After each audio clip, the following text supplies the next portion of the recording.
Sœurs et frères, paix et joie. Parvenus au troisième dimanche du temps de Carême, nous poursuivons notre cheminement dans le désert.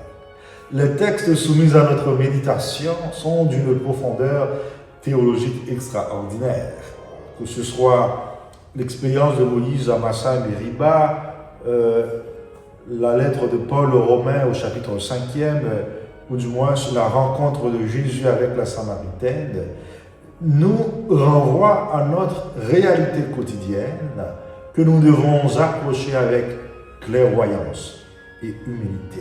Et il nous rappelle que notre foi s'enracine dans notre condition humaine qui est faite de besoins.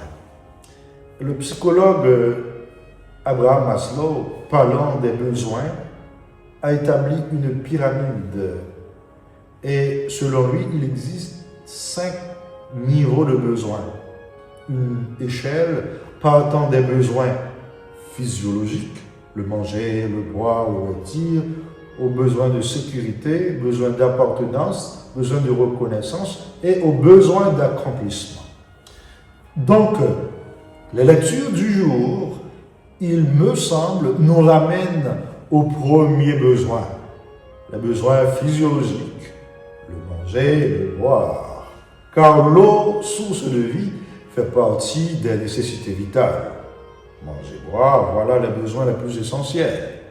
Et pourtant, ce sont souvent ceux qui, paradoxalement, provoquent des querelles avec Dieu. En méditant la parole, nous découvrons que la véritable source, le Christ, est à la fois le rocher et l'eau vive. Il nous conduit à gravir cette échelle de besoins pour nous amener à la plénitude de notre vie en Dieu. Donc c'est un chemin de croissance intégrale qui nous fait passer de la soif physique à la soif spirituelle, donc du besoin à la grâce. Voyons plus près, sœurs et frères, pour comprendre ce dont il s'agit dans la première lecture, nous projetons à Pâques, où nous célébrons, nous exultons la gloire du Seigneur. Il s'est choisi un peuple, l'a libéré de l'esclavage, l'a fait traverser la mer Rouge à pied sec. Pourtant, ce même peuple se plaint aujourd'hui contre Dieu, préférant l'esclavage à la liberté, simplement parce qu'il avait faim et soif. N'est-ce pas aussi notre histoire? Trop souvent, nous perdons confiance en Dieu quand les épreuves du désert se font sentir. Nous vivons alors sans espérance. Certains abandonnent la foi, certains abandonnent l'Église ou se laissent gagner par le découragement.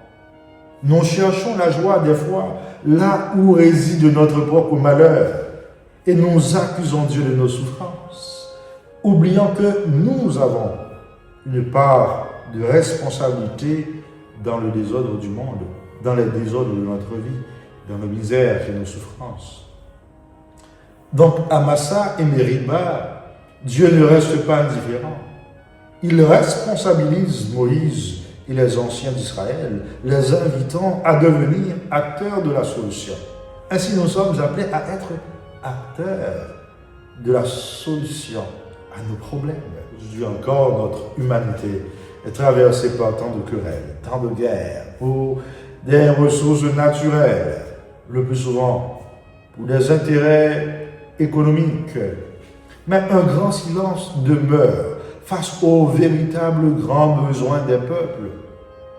Les puissants ferment les oreilles aux cris de la terre, aux cris de la création qui souffre. Enfants, femmes, hommes, végétation, ressources naturelles, culturelles, tout est menacé. Sœurs et frères, aujourd'hui plus que jamais, nous devons garder confiance dans le Seigneur. Il est le rocher véritable de notre vie. Lui seul désaltère toutes nos soifs. Notre soif de paix, de justice, de sécurité, d'amour, de vérité et de bien-être.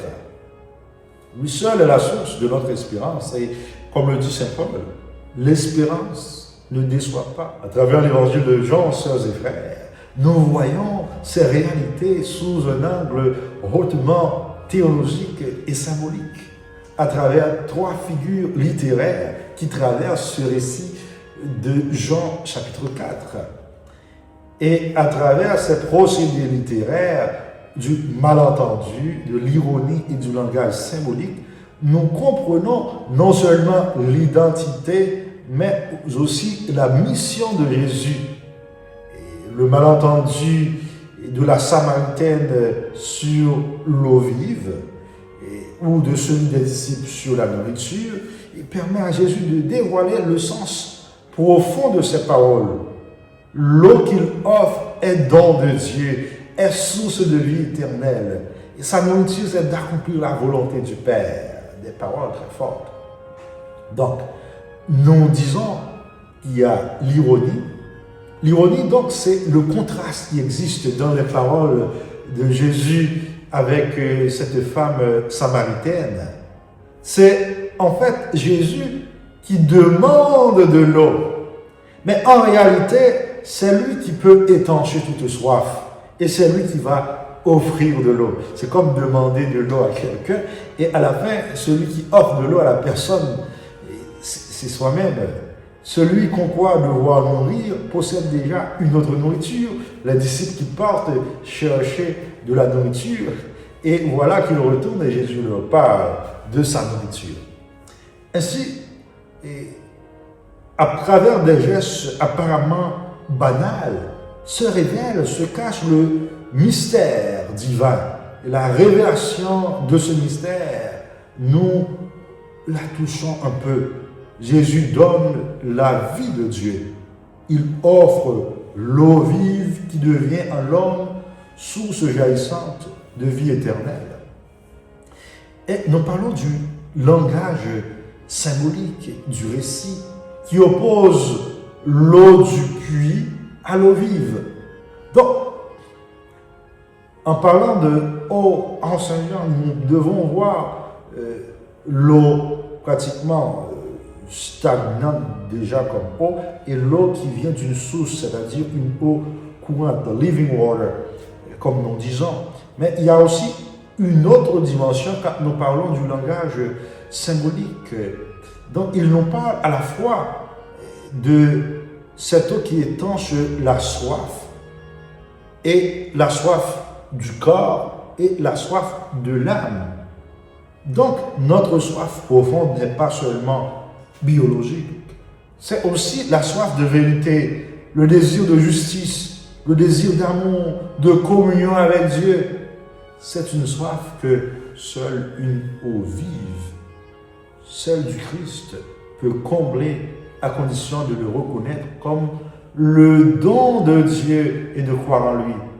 Il dit à la dame, si tu savais celui qui te demande de l'eau, et si tu savais le don de Dieu. Donc il nous faut nous-mêmes croire en Dieu, connaître le Christ comme le don de Dieu à l'humanité. Et ce dialogue renversé entre Jésus et la femme nous permet d'approcher justement ces différents aspects. Donne-moi à boire. Puis c'est la femme qui va s'entreprendre en train de dire au Christ, Seigneur, donne-moi de cette eau, alors que c'est le Christ qui lui demande à boire. C'est le passage donc d'un besoin matériel, le besoin de l'eau pour assouvir ce besoin physiologique, à ce besoin spirituel, une quête spirituelle. Et nous pouvons dire que derrière la fatigue de Jésus se révèle sa soif véritable. Jésus a soif d'accomplir la mission que le Père lui a confiée. Jésus a soif de nos âmes. Il a soif de donner sa vie pour que le monde soit sauvé. Sa fatigue devient le fondement même de sa mission. C'est à partir de son labeur, de sa peine, qu'il envoie les disciples moissonner là où d'autres ont semé. Donc, à leur tour, à notre tour, nous sommes déjà appelés à prolonger ce geste du Christ, à offrir au monde l'eau vive de l'Évangile pour étancher leur soif de vérité, de justice, d'amour, pour étancher leur soif de quête spirituelle.